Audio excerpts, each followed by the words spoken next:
Born from the core of Japan, the ultimate handheld console,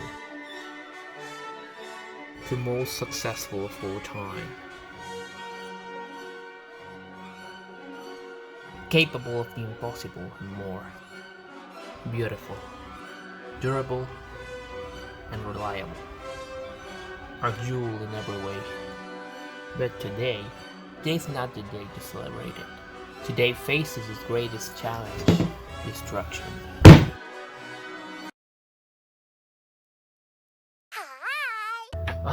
The DS.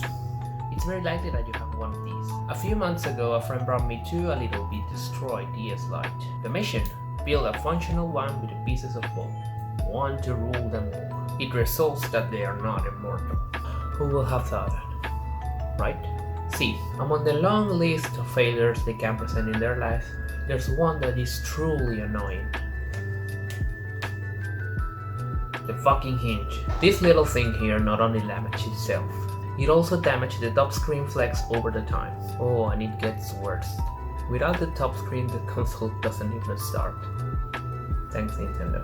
So, situation. We have both top screen damage and we can basically do nothing with both consoles. This fact made me go to the plan B, which is transforming one of the DS into a GBA using a little dirty trick.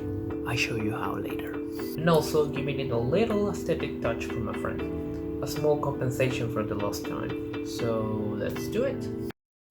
First of all, we have to disassemble. We start removing the tree wing and Phillips screws.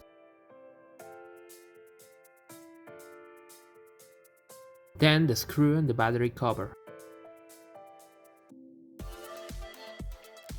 Now the battery and the screws under it.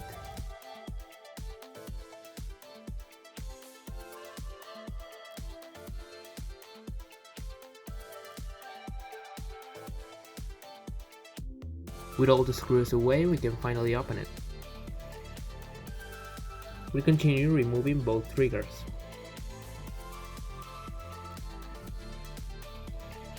Then the microphone and antenna cables.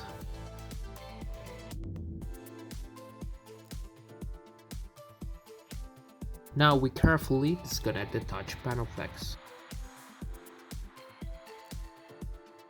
Finally, we separate the board from the plastic. And carefully again we disconnect both screen flex.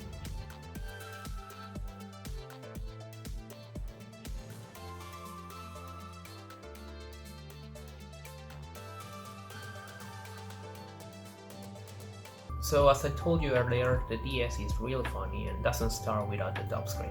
To fix this, we're using a little resistor which is going to be in the main board. This little friend, in simple words, is going to trick the DS to believe it has the top screen connected, allowing the console to start. And of course, we're playing GBA games using the little slot that is under the console. So let's get on it. First, we have to find the points LED A2 and LED C2 in the main board. Because between them we're going to put a small resistor, in this case of 450 ohms, which is going to make the magic. For this we're using a soldering iron, tweezers, and zinc. The final result should look like this. Now we have to prove if the magic actually works. I connect the screen and the battery without the case.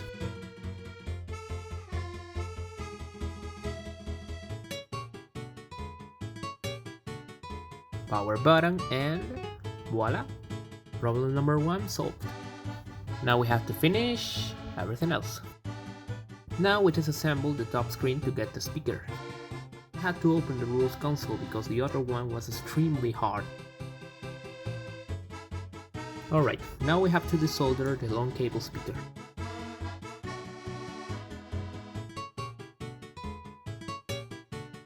We'll get something like this.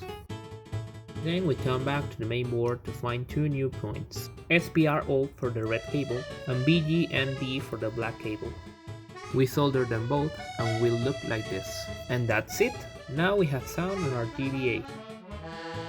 With the GBA mod finished, it's time to paint it. But first, we have to sand the case and the buttons. This in order to improve the painting adherence.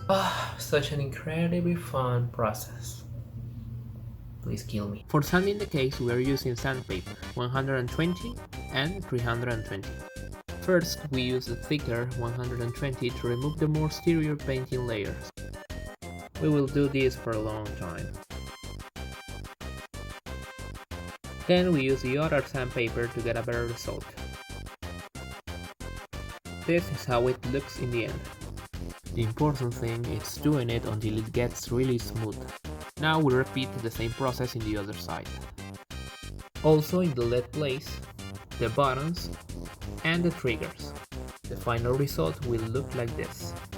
Now finally, we're going to paint. Well, my sister.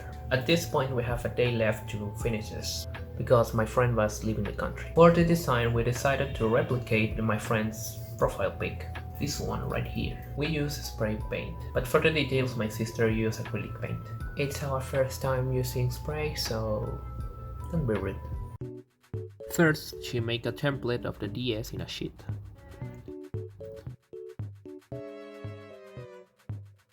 We were running out of time, so she made a fast design of the digital and then copied it into the template.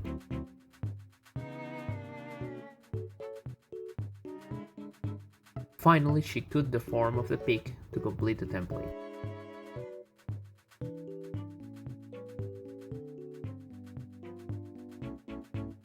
To start, we use matte black for the back case.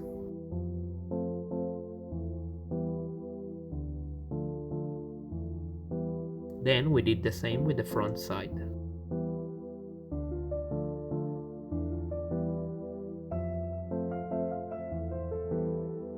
After that, we paint the buttons with a brighter rose, but things happened. Finally, with rose and the template, we get the form of the pig. In the night, she painted the details with acrylic painting. My hero.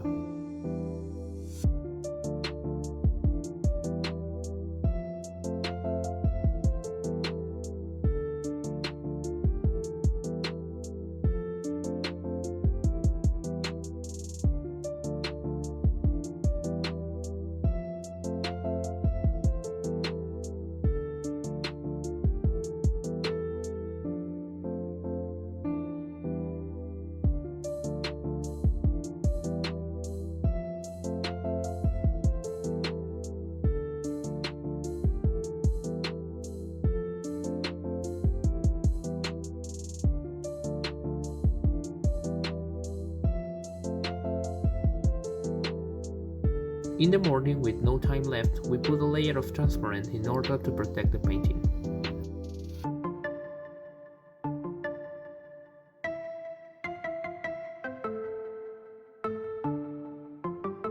After that, we let it dry as much as we could. And finally, we are on the sink. Well, this is the final result. I hope you like it.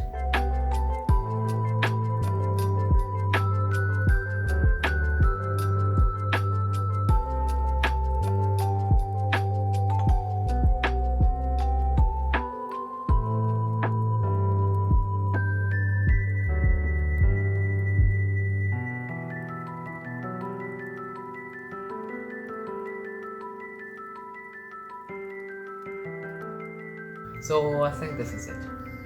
Again, I hope you like it, and thanks for watching. See ya!